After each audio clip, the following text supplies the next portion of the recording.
Good evening, y'all. My name's Isaiah Russell. Um, I live in Oregon, 36-year-old male.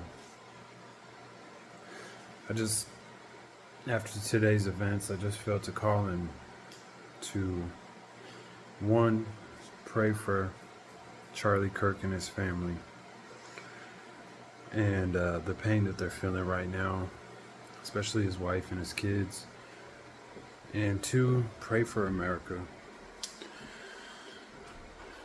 Pray for conservatives. Pray for Democrats, Republicans. Pray for liberals, uh, extremists. Pray for everybody in America. And as I was working my way through my prayer, one thing echoed in my head, and that's why can't we get it right? Um, why can't Americans come together? Why are we so divided? There's never been a better time in modern history to be alive. With the technological advances that we have in our society, as a race, as a human race, and especially here in America, where we have it so, we're so blessed here, right? But there's never been a worse time, never been a bigger political divide in our country. I remember thinking back to my childhood, even when I was 10, 11, 12 years old. I didn't see the remnants in our society of the political divide as much as my kids do today.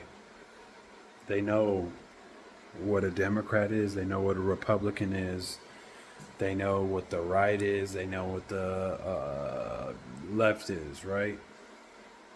And what's crazy is I always considered myself a Democrat growing up, just because I'm black. I live in Oregon, and naturally I lean towards that side. I've lived in all black neighborhoods. I've lived in all white towns. And then when I became what I thought was an adult, I had democratic views.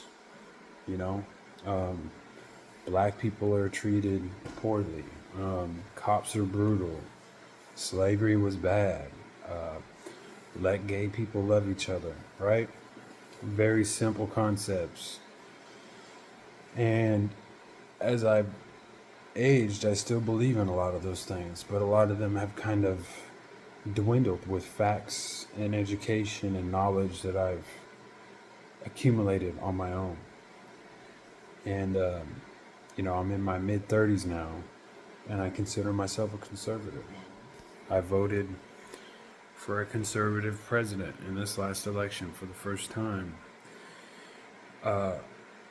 And my wife's a Democrat, and we butt heads on that stance a lot. And I think it confuses people a lot to see a person like me in our society. But one thing that I don't understand, even with those differences, why do we? It's not at a point where we're frustrated with each other to teach one another. It's like you're frustrated at your friend because he's just not seeing it. It's not frustration no more, it's hate. You hate that other side because they don't see it like you see it. You hate that other side because they're hateful, right? So they're hateful, we're hateful. And it's what did this all begin on? A lot of liberals would say human rights. A lot of, human rights, that basic moral concept of human rights. And in my eyes, it's not lacking. Human rights are amazing in America. And there's a lot of propaganda saying that's being taken away with the current administration. But, I'm getting into politics now, and that wasn't the point of my video. Why can't we get it right? That's what I just kept saying in my head. And I don't know what it's going to take for this country to come together, man, and to put that political shit aside. It's such a complicated, multifaceted situation, right? Because if you view things one way, another person views that on a risk of their life. If you don't think there's more than two genders, that is hateful, and it's taking a risk on someone who does think there's more than two genders' life. And because you think and feel that way, you're hateful. And because you're hateful, you're a threat. And because you're a threat, you're causing people to commit suicide. And because you're causing people to commit suicide, I'm going to take your life. And those are the steps of that division. Now, that's just one layer, right? I mean, we also have Palestine, Israel. We have, abortion rights. We have all these things. But at the end of the day, we disagree because we think we have the better idea and concept and the better way of living. And where do we want to live? We want to live in our country, right? But if the country is at war and we're killing each other, what is there to save? Because if this shit continues to escalate, there's gonna be no country, or the country's not gonna be diverse. So one side's gonna win the war if it ever does happen, right?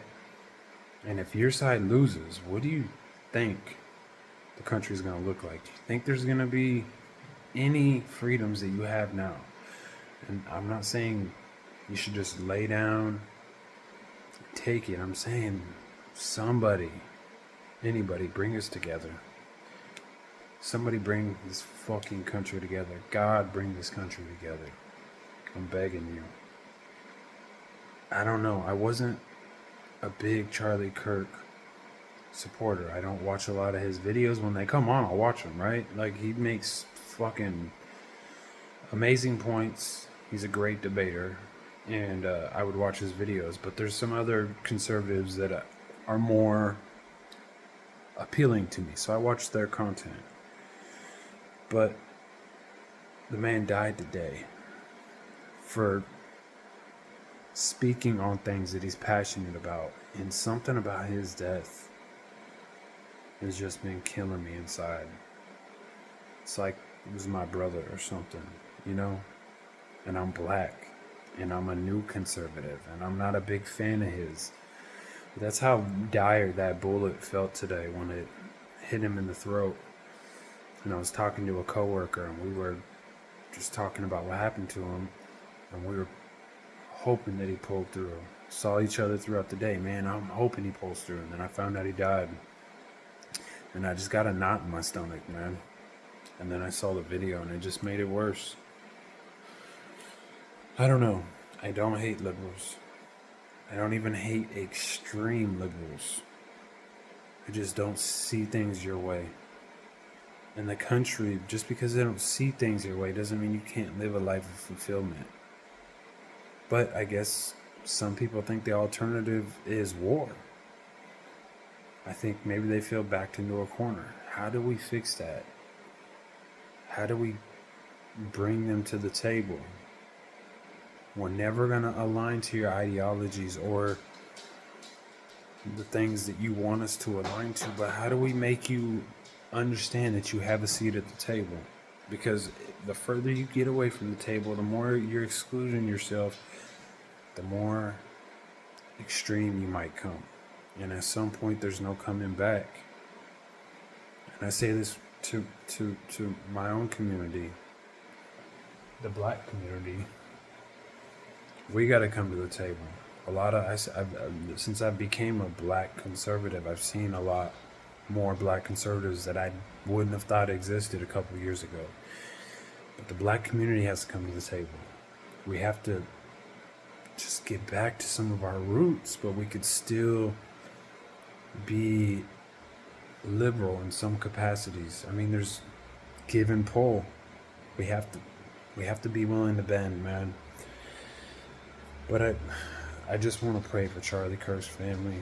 I want to pray for America, and I want to pray that we can get it right soon, man. Because if we keep going this other way, there's not going to be anything to save. So, God bless y'all. If y'all watch this video, I just felt it on my mind to make this and make it be known how I feel, man. Because I can't shake this feeling of feeling like something bad's about to happen. You know. I mean, I'm a God-fearing man. I know if I die, I'm going to heaven. At least I feel that in my heart. So I shouldn't fear death. But I want to see America thriving. I love this country. Anyways, y'all be good, man. Thank you for listening.